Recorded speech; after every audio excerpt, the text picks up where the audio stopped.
we're all ready to start this week's Ken seminar, new edition of the Ken seminar of this semester that have the theme of electrification in mobility. And today we have the great pleasure to introduce David Nguyen from Jacobs, who is going to be sharing some really interesting insights about the work they've been doing for port electrification. And without much further to add, I will let Miriam introduce the speaker so that he can start with his presentation today. David Nguyen is a senior project manager and technologist at Jacobs, where he leads the Zero Emission Transportation team in advancing fleet electrification for aviation, transit, and ports. He has more than a decade of experience in the EV industry with prior roles at Arrival, Proterra, and Tesla. His expertise spans project delivery, management, and deployment of high-power charging systems exceeding 500 kilowatt. Trained in construction management at California Polytechnic State University, Mr. David Nguyen combines technical knowledge with practical experience to accelerate the adoption of sustainable transportation. He is committed to developing innovative solutions that support zero emissions fleet transportation. Everyone, please join me in giving a warm welcome to David. Thank you. Thank you all. Excited to be here to talk to you guys about electrification.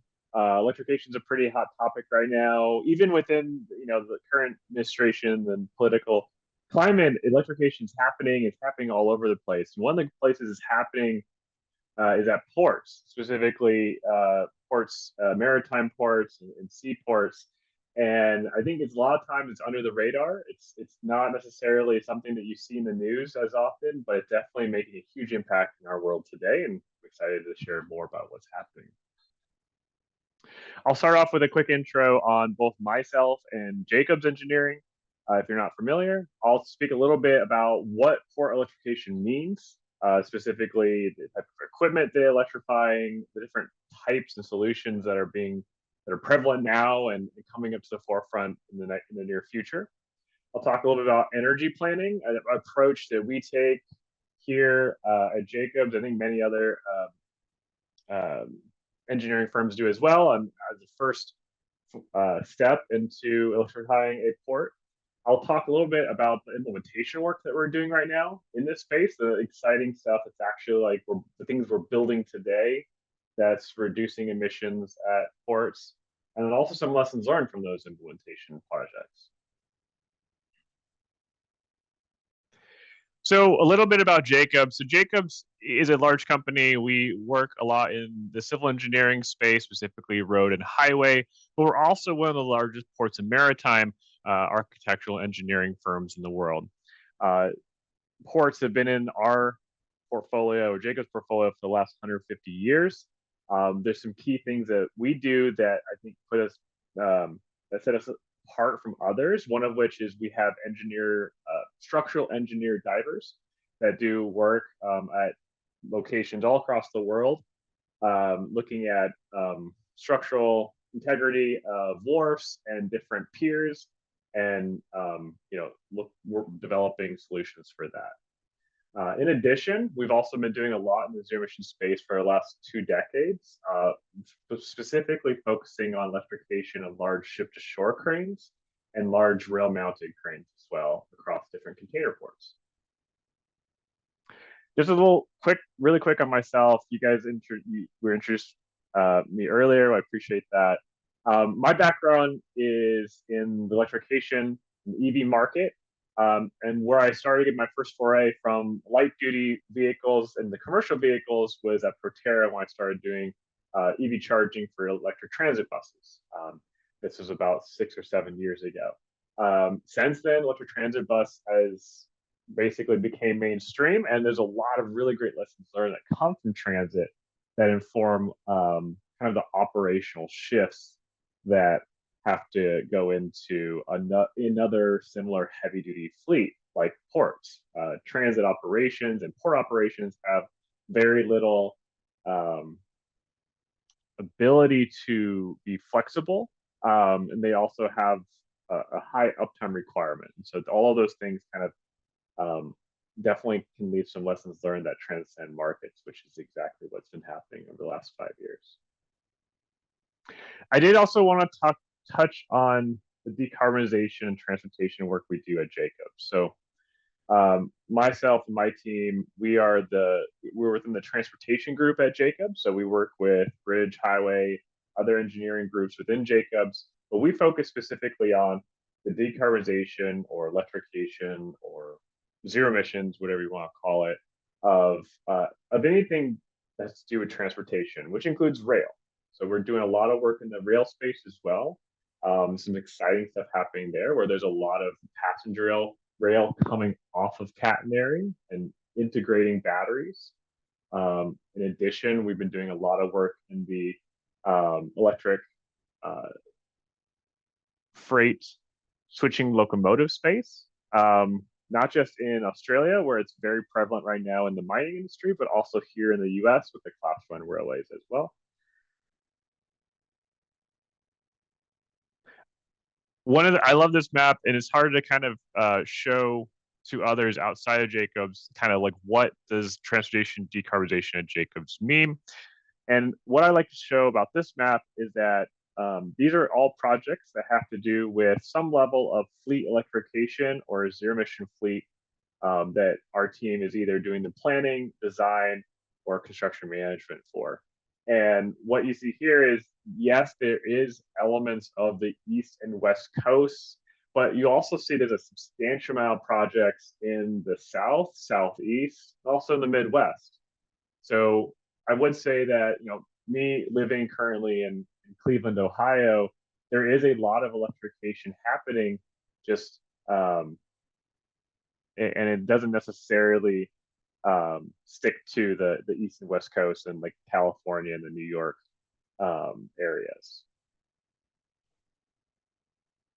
So what does decarbonization and electrification mean for ports? Well, so ports, they've historically had a lot of electrical infrastructure and electrical upgrades happening over the last 2 years. In the last decade or two, all of the ship-to-shore cranes have since transitioned from diesel to electric, and most of the cargo handling gantry-mounted cranes have also shifted to electric.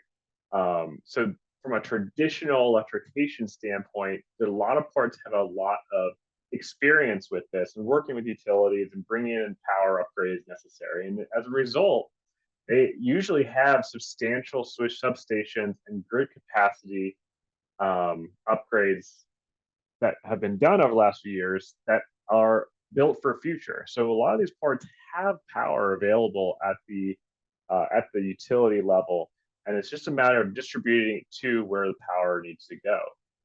In the last 5 to 6 years, cruise ship shore power and also cargo vessel shore power has also become really prevalent.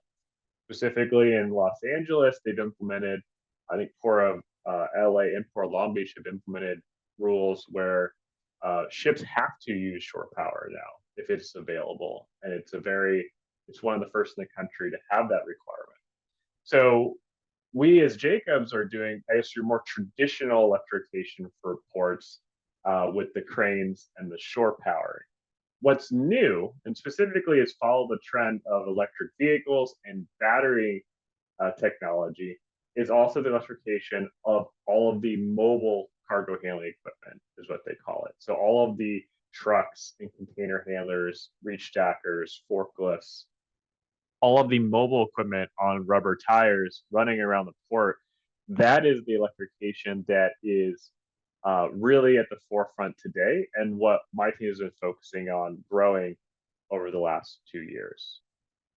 But one other thing to note about ports is a very complex kind of stakeholder arrangement that's maybe a little bit more complex than most fleets. So you have port authorities, which are landlords, and so the piers and the warehousing are typically owned by the port authority and the public entity, but leased to private operators. And these private operators are the ones that are actually scheduling and moving the cargo. They're utilizing the land for their commercial operation, essentially. And so those operators are the ones that are purchasing the cranes and purchasing these mobile cargo handling equipment. And those private for-profit businesses historically have not necessarily seen the benefit of electrification due to the high cost of vehicles and batteries and things like that. Now, the port authorities, they have their goals as a public entity. And so we're seeing a very interesting dynamic where essentially port authorities are requiring the private operators to decarbonize and lower their emission profile. And there's some give and take there. And it's different in every port and every kind of area of the country. The vehicle OEMs and charger OEMs have also adapted in the last year or two. We've seen a huge uptick in like port truck OEMs that offer electrification options or battery electric options. And so I would say that at this point in the market, it's fairly mature and multiple players for multiple different vehicle types that we'll talk about in the next slide. In addition, other partners that we've started pulling outside of just folks like Jacobs, there's also folks like the telematics providers and energy partners, including utilities. Telematics I'll touch on later as something that is really key here and something that the industry needs to continue to move forward. So just to continue to answer the hypothetical question of what does electrification at port mean and what do these equipment look like? So I've had a crash course over the last 2-3 years learning all the different attributes and elements of these different vehicles, what makes them unique and what makes them specifically useful to a port. Starting from the left, going to the right, you'll see a typical shore power connection on the bottom left. So it's all high voltage cables and medium voltage cables that are used to provide power to shore power to cargo and cruise. Above that, the green is a tugboat. So we do also see a substantial amount of tugboats electrifying, including here in Cleveland. They're getting a few electric tugboats, and there's a few deployed in San Diego and LA as well. Those also utilize a different type of shore power where you still have cables, you still plug in the cables like you would shore power, but it's charging via high voltage DC, more akin to a electric vehicle charger, versus shore power is providing 12 kV medium voltage AC power, more grid power to the hoteling loads of that cruise ship or cargo ship.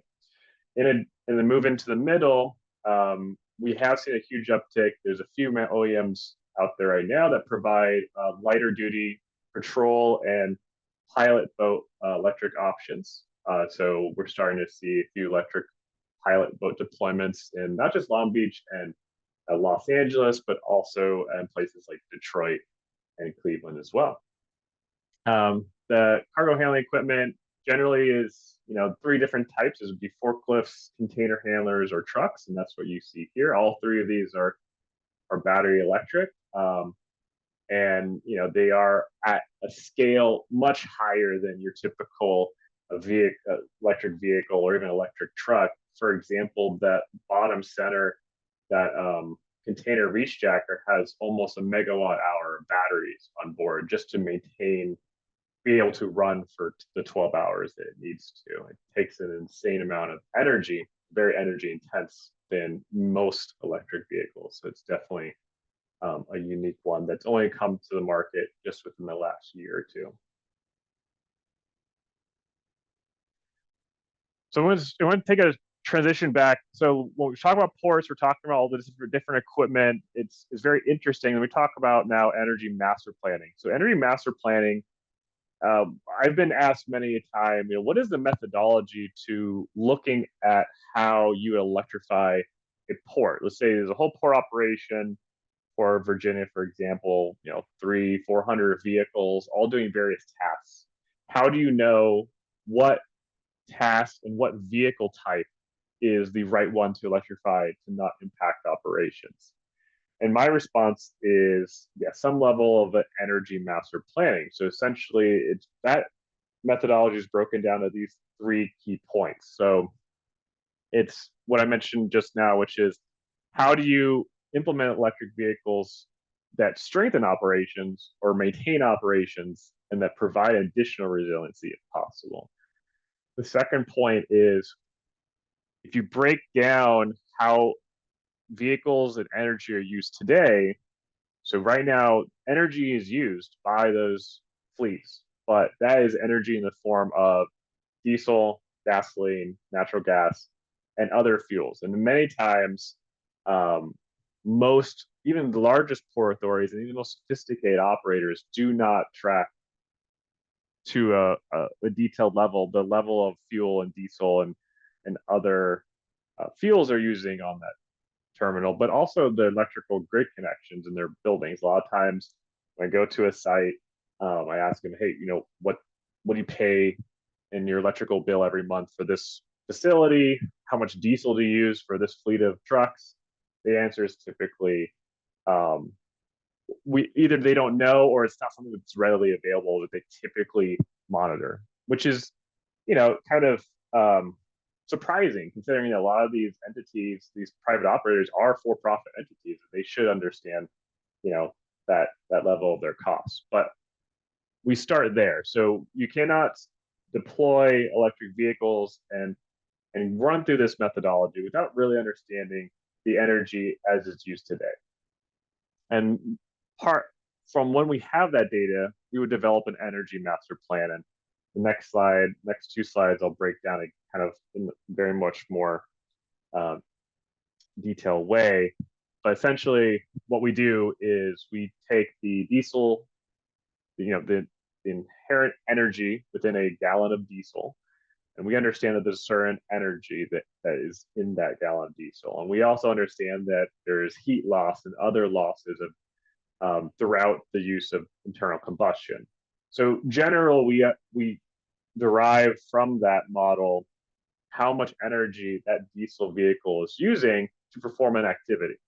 And we come up with a range of how much energy we think that could be. Applying that to the efficiencies and the different efficiencies of the available electric vehicle options, we can kind of get a better idea of how big of a battery we need to achieve these various different activities on a port. And so basically, we'll break down every vehicle asset, every activity. Are they loading empty containers onto trains? Are they loading full containers onto ships? And then we'll basically be able to come up with an energy intensity factor for every activity, and that will give us a really good view of how EVs either they'd work great, or they will never work without changing the operation as it is today. So talking a little bit, now that we've kind of looked at the methodology of,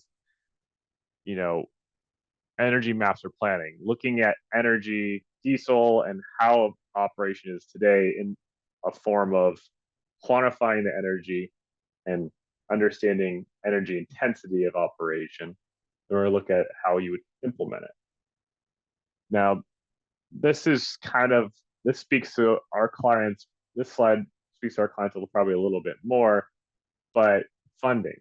So specifically, where is the funding and how is the funding going to drive the project and be able to achieve your goals? So as I mentioned before, the methodology has to be rooted in data. You cannot develop these different models of energy intensity without having the actual data of the existing diesel vehicles. It's also worth noting, that right now within the supply chain of diesel or hydrogen or CNG or whatever it is on the fueling side, changing to electric does give them the option of kind of changing that sphere of influence on their supply chain, specifically to the utility, or even smaller if they wanted to implement on-site generation via solar or wind. Going back to funding, there's a few great programs that are still currently funded and going strong within the port space that I think many folks outside the port space don't recognize. So the EPA Clean Ports program, which is the second row from the bottom, that was a $3 billion program that was funded last year, and it's still fully funded. And the majority of the projects I will show later on is funded from that program. But even within the FTA, MARAD, or the Maritime Administration grants, specifically the PIDP, which is the top one, that is still being funded actually at a higher level than previous years in this current administration. And it specifically notes electric vehicles, hydrogen, zero emission as a project that is eligible for that funding. So I think there's a lot of noise, but at the same time, the funding is still available for ports. Just gotta look for it. I talked about the methodology of energy master planning. Now I want to talk a little bit on, I guess, the methodology when it comes to implementation. So it starts from the top left and it goes to the bottom right.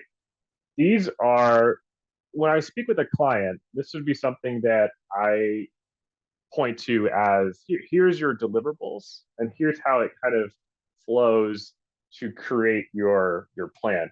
So basically, we talked about the energy studies. This is going to baseline where, when, how the port uses energy currently for its operations. And then if it doesn't have that data, then we would need to implement vehicle telematics or some kind of fuel tracking system or smart metering to be able to gather that data. So one of the things that we do, I think that's somewhat unique in this space as well, is we, as part of some of our projects, we go out and put telematics devices on equipment and on different vehicles and do 3, 4, 6 month duration telematics gathering, where we would create a dashboard, we would develop these different data analytic tools to be able to basically say, you didn't have this data before, here it is now, and this is how it affects your path to implementing electric vehicles. From there, we would develop an implement operations optimization report. And that's basically just saying, now that you have all of that data that you didn't have before with your diesel vehicles, let's just see how we can reduce your diesel usage today. And that's typically a logical next step. We've had, I think, almost every client that we've done the data collection, we've realized, like, yes, there's a substantial amount of idling happening, a substantial amount of inefficient use of the vehicle, I guess I'd say. So that's something that we would identify and work through. The next thing would be implementing resilience, and everyone has a different view and, I guess, definition of resilience. Most people, when they're kind of in this this kind of area of electrification, they think about it in terms of electrical utility grid and electrical outages. But an important thing to realize is you're adding a substantial amount of more exposed electrical equipment to your facility. And most of these ports there are some ports that aren't near water, but most of these ports are near water, they're near salt water, they're susceptible to natural disasters. And so, especially at ports, we're seeing the engineering and designs where we are definitely elevating and raising the electrical infrastructure above floodplain, and and that kind of leads to things, modular designs and things like that, e-houses and things like that. But you would want to identify resilience early and often before you really get into what the zero emission fleet transition plan would be, which would be the next step. And this would be something that takes into account operations heavily. We used to create these a lot. I wrote a lot of these for transit fleets. One of the key elements for a transit fleet when we're talking about zero emission fleet transitioning is not just how you're going to use your electricity, but also how you're going to maintain the vehicles. Will the vehicles meet the route requirements? And then how are you going to monitor these vehicles to understand if they're meeting the KPIs that you thought they would or not? There's been many deployments of electric trucks and buses where there was very low thought to that after the deployment of the vehicle. And there was, there's a lot of folks where you ask them, like, was this successful deployment? Did it meet your needs? A lot of operators, weren't tracking those KPIs the way that they should to understand if this was a successful deployment or not. Going along would be the DER, the Distributed Energy Resource Plan. A lot of ports cannot implement solar or wind just due to the fact they're short on land and they use it all for cargo handling. But we've worked with a few ports in the Northwest and Alaska that do have hydropower either within their land holding or adjacent.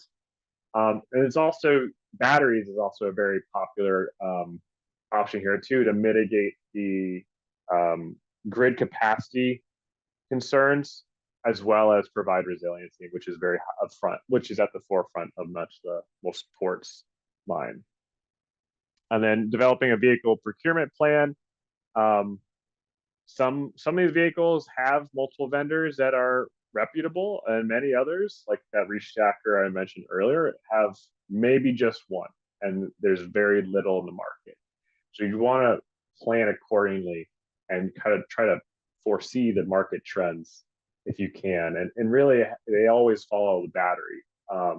Certain vehicle types aren't being built because of the battery sizing. That one reach stacker had a megawatt hour battery. That's a lot of battery, which makes it insanely expensive. So as battery technology gets better, which it has been, following that curve for the last few years, you'll just start to see more and more vendors entering that market due to the fact that now they can develop a vehicle with less kilowatt hour, lighter weight, things like that. And lastly, the implementation plan, which wraps it all together. These are typically plans that are public facing and that can basically talk through all the different elements of your plan, and ultimately this is what they would use, a client would use to gather funding and things like that.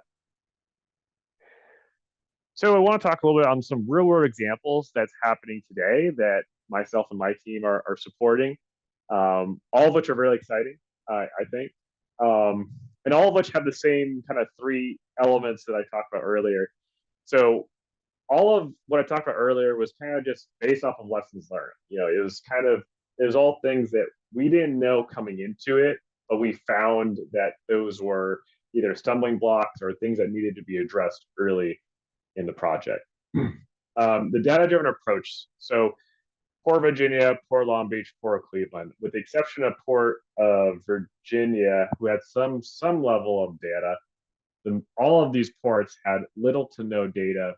When we started the project, there was a big effort to gather that data, whether through the manual processes like at Port Long Beach, where they spent 3 months writing down by hand the fuel usage of their trucks, or at Virginia and Cleveland, where we implemented some level of telematic devices onto these equipment, all of which needed to have that step before we really could take the next step to planning. So, and then all three elements, Jacobs wrote the implementation plan for these. They all call them different things. Port Long Beach called it the Zero Emission Infrastructure Master Plan. Port Cleveland had an electrification master plan. All of these were done a few years ago. And basically, they follow the same methodology of energy intensity, data collection analysis, what's available in the market, and what activities would be good candidates for electric vehicles. Now, all three are in construction. So Jacobs is doing the 100% design and engineering for all three today.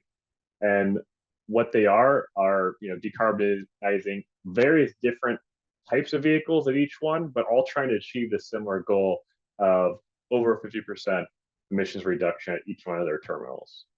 Virginia is quite interesting because they're also implementing 6 electric locomotives as well as some cranes. They also have about 200 trucks, buses, reach stackers, forklifts, and shuttle carriers. which will be the largest deployment in the US, I believe. But they're also implementing about 60, now it's about 80 megawatt hour of battery storage with microgrid controllers at each one of these charging locations. So they went basically all in. Virginia is really unique in that they are not a landlord port. They're actually the largest self-operated port in the country, which means that the entire port in Norfolk, as well as Richmond, Virginia, are all the drivers, all the equipment are owned and operated by the state of Virginia, which allows them to sweepingly add electric vehicles to every element of their operation, from buses, trucks, reach stackers, and locomotives. Long Beach is a very different type of client, where Long Beach Port Authority is 100% a landlord. And then our client here is an operator called SSA.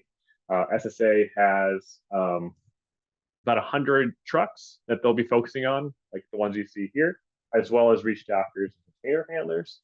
We're also supporting the Port Long Beach itself, the Port Authority, on their harbor fleet, which is some small boats and things like that. And then Cleveland, forklifts, reach stackers, cranes. I did mention that they were getting tugboats, so they're going to get 2 all-electric tugboats, which will be utilizing 1 to 1.5 megawatt fast charging, as well as some solar and battery storage as well. So excited to share about all 3. I would say all 3 are definitely probably not in the news, but they're all, collectively they'll be deploying somewhere around 500 new electric heavy-duty vehicles in the next 3 years. And so I wanted to take a step back and for this presentation, think about some lessons learned that we had coming out of that planning and implementation phase for those 3 ports. I think the big one right now that I see is the top bullet, which is oversizing and adding buffers and, I guess, contingency. Basically taking the maximum worst case scenario and then planning for more than that. And it's a tricky concept right now, which is, do you plan for worst case, or do you plan for your average, or your nominal use? And the answer, I think we've learned over the last few years, especially in the bus space, is you plan for your average use, but you build in contingencies off of that. You don't plan for the peak. So an example to the right are 2 graphs from our energy modeling software that we developed at Jacobs. And one is, this is in megawatts. So the top one is peaking at 6 megawatts of power for a bus depot. So this is kind of illustrating how buses come in and out of a bus depot, and how the substantial peak is at around 9 p.m., which is right after the majority come in for the evening. Now, the bottom one is, you can see that we've flattened that curve, and that's generally used for load management.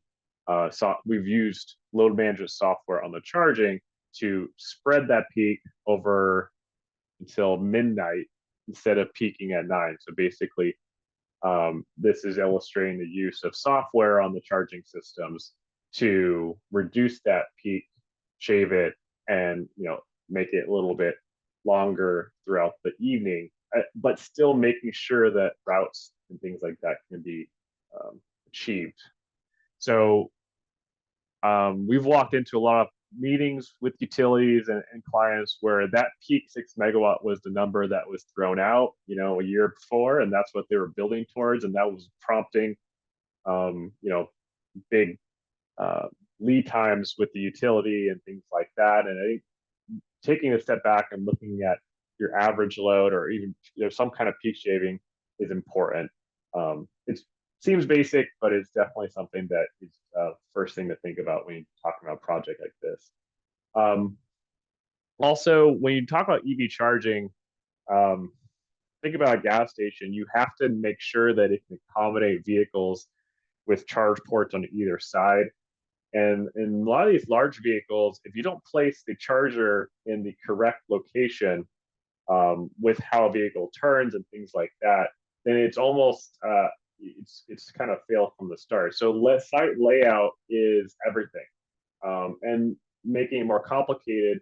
Sometimes you must need to make sure that it's vehicle agnostic. So developing pull-through lanes versus nose-in parking, going through that analysis and really asking questions is important. And I can count on 10 fingers how many projects I've been on where the charger was built for a vehicle with the wrong charge port side. And so the vehicle was delivered and they couldn't charge the vehicle because this is like a bus, because the charger was installed on the wrong side of the lane. Making sure utility engagement is early and often. I think everyone talks about that so much. I don't think there's much you can do about it outside of engagement and making sure that you can share graphs like this to utility to illustrate the type of solutions that you're planning on implementing to make sure that the energy is and the request to the utility is well thought out. I mentioned CMS with load balancing, modular installation methods. I mean, that could be all over the place. You can see in the bottom left was our first charger at the Port of Cleveland. That's on a mobile base that can be moved around. It's great for pilot deployments, and definitely something to think of. Site assessments and temporary charging are definitely still parts of the toolbox that you can implement when working with clients. Everyone's a little different when it comes to how you want to implement pilot deployments and things like that. But I guess I say that there was a time a few years ago where the federal government and a lot of people applying for grants said, we're done with pilots. We don't want to buy 2 buses to try it out. Like, you either are going zero or you're doing, you're transitioning the whole fleet. I think that's the wrong approach. I think the right approach is what we're doing at Cleveland in the bottom right, which is getting an electric forklift a few years before the rest of the fleet arrive, running that through winter, through summer, and gathering the best data you have. So it's all about gathering good data before you really go all in on the fleet electrification. And then lastly, chargers are notoriously bad from a reliability standpoint, and they still are. They are pieces of equipment. They're rectifiers. They convert AC to DC. They have a variety of different problems over the last few years. Proterra, when I was there, we built our own charger. And there were so many issues with that charger, but basically it goes down to about 3 different things, which is the spare parts availability and build quality in general. A lot of these companies are startups. They are kind of trying to get a product out, and so that is a key element. I think service, like the SLAs, service level agreements, have matured immensely. I think the big thing about that is that more and more electricians and electrical trades are being trained on maintenance of these chargers. So now there's a more robust workforce than there was a few years ago. And then the third thing is just also developing more robust software. I think the majority of chargers that have issues out in the world right now are, from a hardware standpoint, they may be fine, but from a software standpoint, they're not supported anymore. And that's something that the industry is improving on.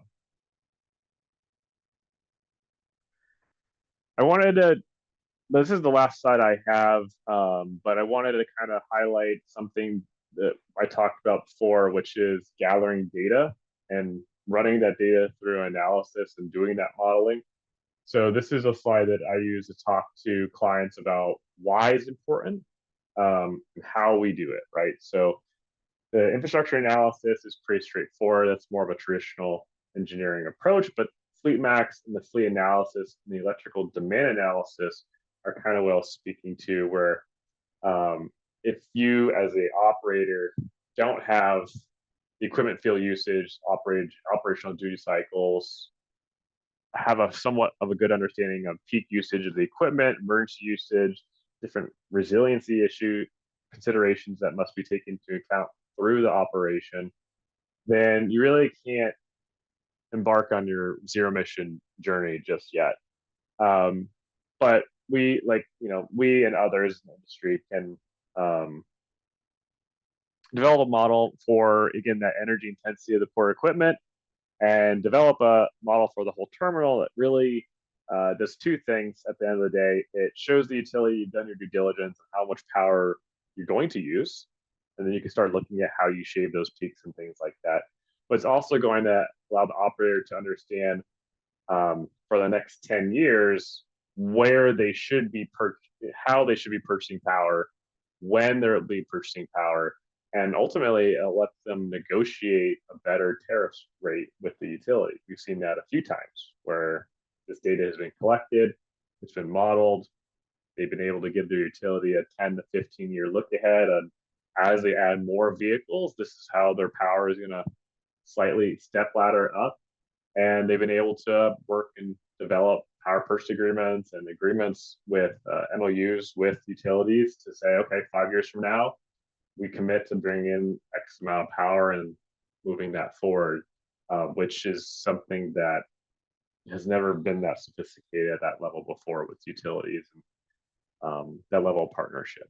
So I'm excited about how this is moving forward. I'm excited for the port industry. I'm excited for all the other industries that will benefit from this, including things like mining and construction with the different vehicles and battery technologies. And I'm excited. I'm really happy and honored to be able to present this to you today. So I know I was ended a little bit earlier, but that concludes my slides. I don't know if there was. Thank you so much for Q&A. Yeah. We're taking questions now, so. Yes, John. Thank you, David, for the presentation. I wanted to ask is, as part of the service that you provide, for example, for the facility, I believe it was Virginia, that it has a requirement of 50 megawatts per hour. Where are you pulling up this energy from? Are you also developing solar panels or any other sort of energy generation to be able to meet that demand? Or is there any grid that can actually supply that much power whenever you're required to transition into an electrified port? Yeah, so Virginia is a great example. So in the Virginia example, they have a substantial amount of power that they've developed with their utility over the last few years. So they do have an 85 MVA substation that has about 20 megawatts of capacity, and in addition, they're bringing in another new feeder that has 10 megawatts of additional capacity. Now, our connected load of all of our chargers at Norfolk terminal there is somewhere in the range of 30 to 35 megawatts of charging power. So we're about 3 to 4 times on what the circuit they want us to use, a 10 megawatt circuit, can provide. Now, Virginia, like many other ports, are very, their schedules of how they operate are dictated by labor agreements with the union. And so Virginia's a great example. So they operate 24/7. They operate 5-hour shifts with 1-hour breaks. So it's 5 off, 1 on, 5 on, 1 off over 24 hours. There's 4 1-hour breaks in a 24-hour period. Because of that, every vehicle on the terminal has to charge within that 1-hour break to sustain itself for 5 hours of operation.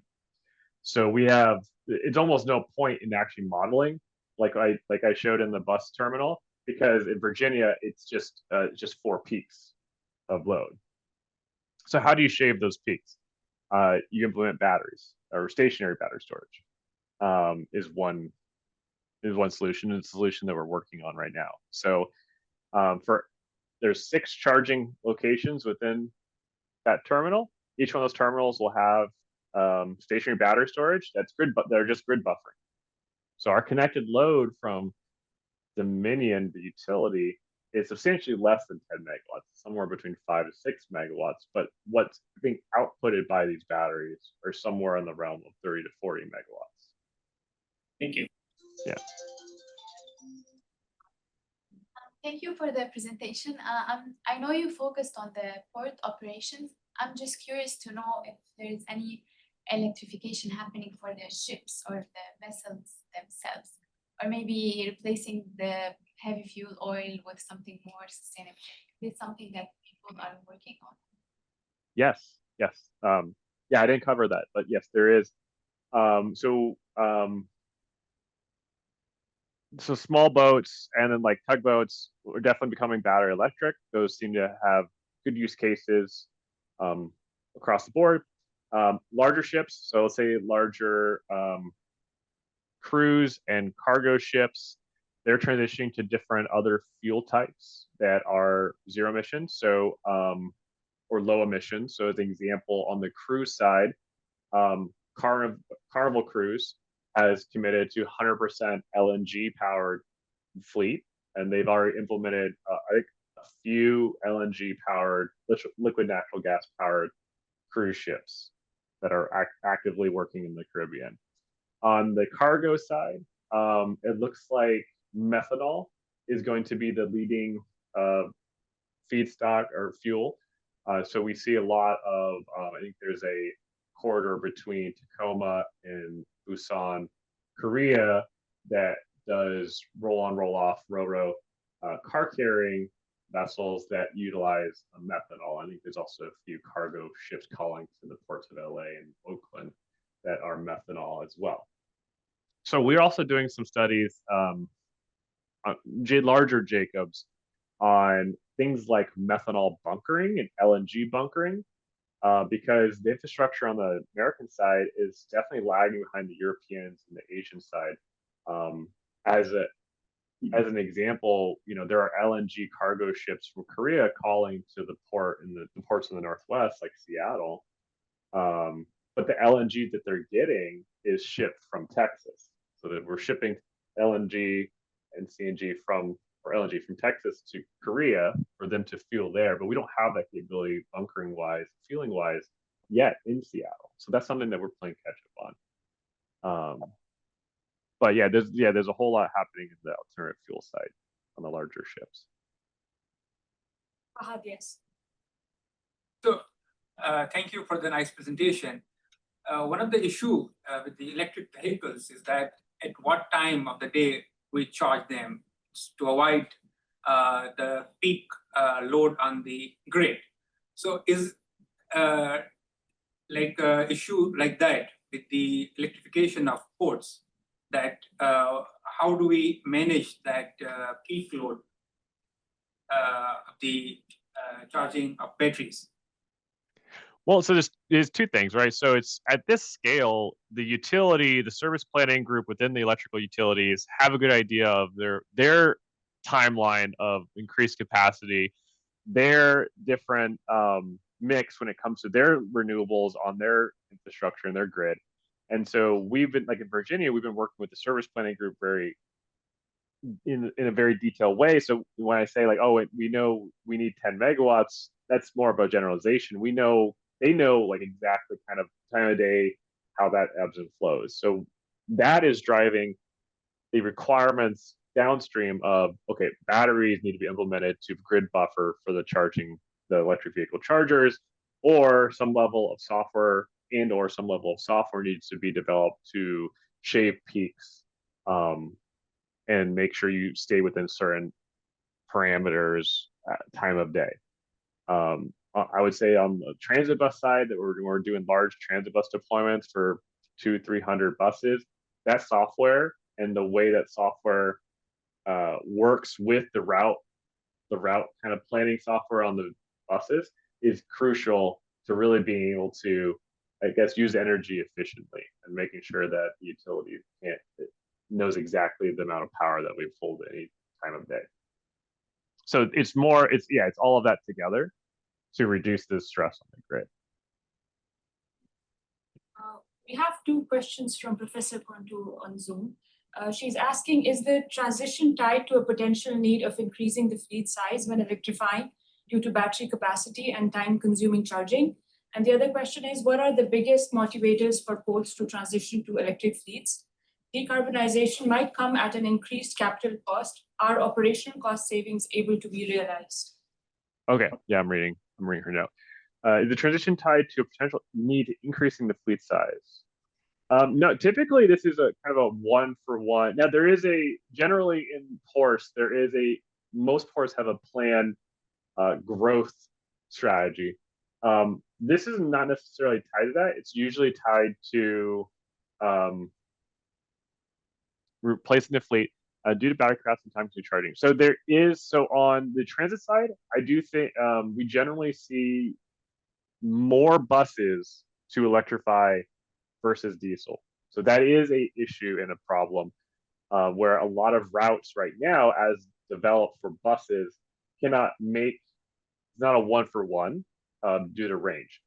On the port side, we are seeing generally most activities one for one replacement. So basically, an electric reach stacker can do what a diesel one does over that 5-hour shift. So we're not seeing an issue with battery capacity and charging in the port space in general, though that does come up from time to time. We have to adjust that. The biggest motivators to transition to electric fleets are, well, it's two things. There is increased capital costs, like you said. Now, grant funding within the government has allowed these ports to be able to avoid some level of that cost and recognize the operational savings. So it was a big carrot essentially for the EPA to provide this large amount of money to these ports. And what will allow them to do is not just reduce emissions, but reduce their operating costs while the government pays for a lot of the capital costs. Now that won't be like that, obviously, for every time. But I think it's important for the industry to make that jump to adopting and getting real data on that operational cost savings. And I think that will continue to push electrification forward within the ports industry after these grants have expired. But in a short answer, a lot of these ports have zero emission goals, and they've been trying. They're working to try to achieve those too. Thank you. We're out of time, so everyone please join me in thanking Mr. David Nguyen again. Thank you.